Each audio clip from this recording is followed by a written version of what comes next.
প্রতি বছর বর্ষায় জমা জলে যন্ত্রণা। এই সমস্যা মোকাবিলায় জলাধার তৈরির পরিকল্পনা কামারহাটি পৌরসভার। ৩৯ কোটি টাকা খরচ করে তৈরি হবে জলাধার। রাস্তায় জমা জল ফেলা হবে এই জলাধারে। জলাধার থেকে জল যাবে বাগজোলা খাল ও গঙ্গায়।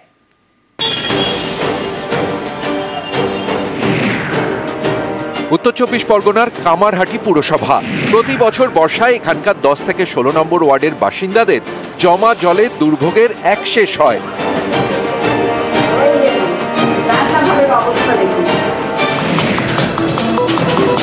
এই সমস্যা মেটাতে রামগড়ে তৈরি করা হবে জলাধার। খরচ ৩৯ কোটি টাকা। শিলান্যাস হলো সোমবার। আমাদের যে জমিটা, সেই জমিটা হচ্ছে কেএমডির জমি, ১৫ কোটি কাটার মধ্যেই ওটা হচ্ছে। ৩৯ কোটি টাকার এটা প্রকল্প। যেই প্রকল্পতে ৬টা ওয়ার্ড, সেই ধর্মতে তারা নিষ্কৃতি পাবে। কামারহাটি পুরসভার রামগড়, জয়শ্রীনগর সহ বিভিন্ন এলাকার বাসিন্দাদের অভিযোগ, দীর্ঘদিন ধরে নিকাশি ব্যবস্থা বেহাল, তাই প্রতি বছর বর্ষায় রাস্তায় জল জমে। এ নিয়ে পুরসভায় চিঠিও লেখেন বাসিন্দারা। সেই মতো উদ্যোগ ঠিক হয়েছে, কামারহাটিতে কেএমডি এর জমিতে তৈরি হবে জলাধার। ১০ থেকে ১৬ নম্বর ওয়ার্ডের বিভিন্ন রাস্তায় জমা জল এই জলাধারে ফেলা হবে। এরপর জলাধারের জল চলে যাবে দু জায়গায়, বাগজোলা খাল আর গঙ্গায়। স্থানীয়দের আশা, এই জলাধার তৈরি হলে জমা জলের দুর্ভোগ মিটবে। ভালো লাগছে, কেননা আমি দীর্ঘ ৩৫ বছর, তার আগে আমার শ্বশুর শাশুড়ি, আমার শ্বশুরবাড়ির সবাই এই জলে ভীষণভাবে ভুগেছেন। আর বিগত কয়েক বছর তো আমি দিনরাত কাঁদতাম, একটু জল হলে আমি কাঁদতাম, কেন আমার সবকিছু জিনিস নষ্ট। ধন্যবাদ জানাবার পরিভাষাও নেই। এরকম প্রজেক্ট দেওয়ার জন্য আমরা ভীষণভাবে উপকৃত। কয়েক বছর ধরে ওখানে জলমগ্ন থাকতো, যা সিস্টেম হয়েছে জল না থাকারই ব্যবস্থা। ওই দুঃখর দিন শেষ হয়ে গেল, আমি খুব খুশি। কামারহাটি থেকে সুবীর দে, নিউজ 18 বাংলা। এবার একটু বাঘিনী জিনাতের আপডেট দেব আপনাদের। কখনো ঝিমুনি, কখনো একটু জিরিয়ে নেওয়া। ব্রেকফাস্টে ছিল মাংস, কিন্তু সেটা মুখে তোলেনি জিনাত, খেয়েছে শুধু ওআরএস। আলিপুর পশু হাসপাতালে চিকিৎসকদের পর্যবেক্ষণে রয়েছে। জিনাত ভালো আছে। রাতে ভিডিও পোস্ট করে জানালেন মুখ্যমন্ত্রী মমতা বন্দ্যোপাধ্যায়।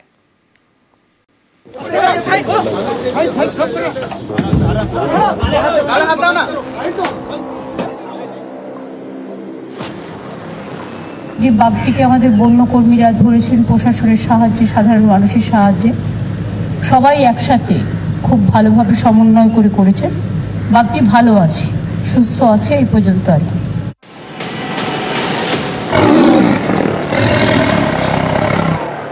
বাঘিনী জিনাত এখন আলিপুর পশু হাসপাতালে চিকিৎসকদের নজরদারিতে।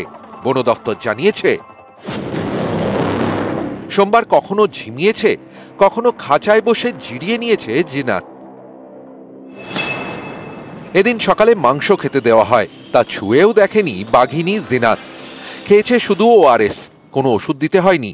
জিনাত সুস্থই রয়েছে।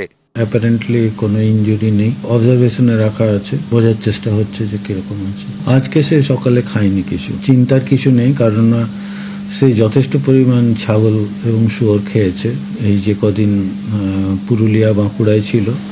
রবিবার বিকেলে বাঁকুড়ার জঙ্গল থেকে ধরা পড়ে বাঘিনী জিনাত। ঘুমপাড়ানি গুলিতে কাবু করা হয়। রবিবার রাতেই তাকে আনা হয় কলকাতায় আলিপুর পশু হাসপাতালে। ওড়িশার শিমলিপাল ব্যাঘ্র প্রকল্প, এখান থেকেই জিনাত নামের বাঘিনী ঝাড়খণ্ড হয়ে ঢুকে পড়ে ঝাড়গ্রামের কাকড়াঝোড়ে। সেখান থেকে দুয়ারসিনি হয়ে পুরুলিয়ার বান্দোয়ান।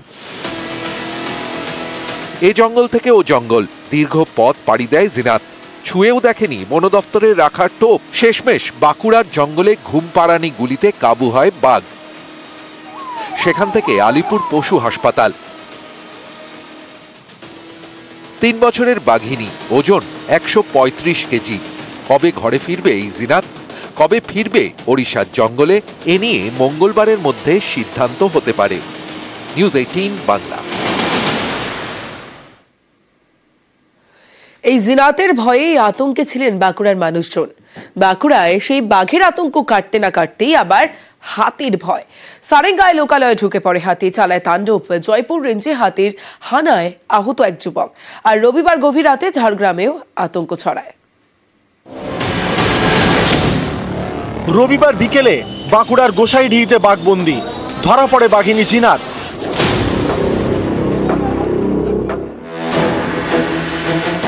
বাঘের আতঙ্ক কাটতে না কাটতে রাতে হাতির ভয়।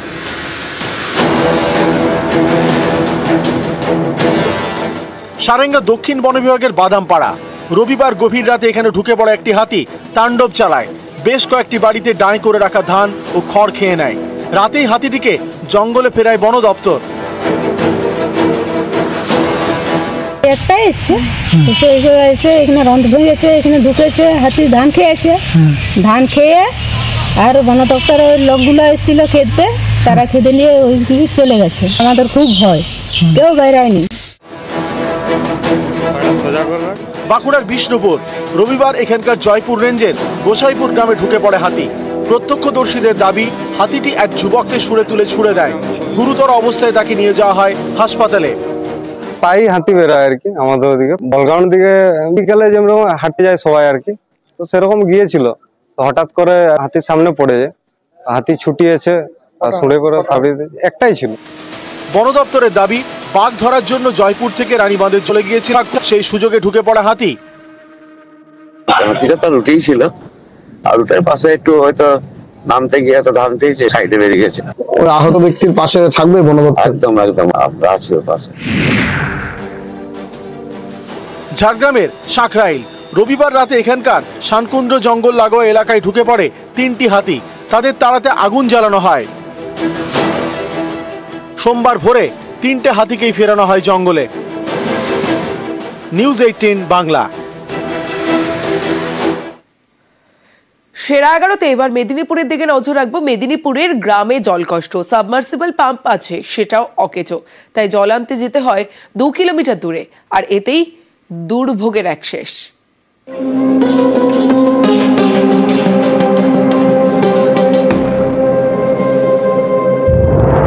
মেদিনীপুর সদর ব্লকের চাঁদরা গ্রাম পঞ্চায়েত। এখানকার কুণ্ডলবনি গ্রামে চরম জলকষ্ট।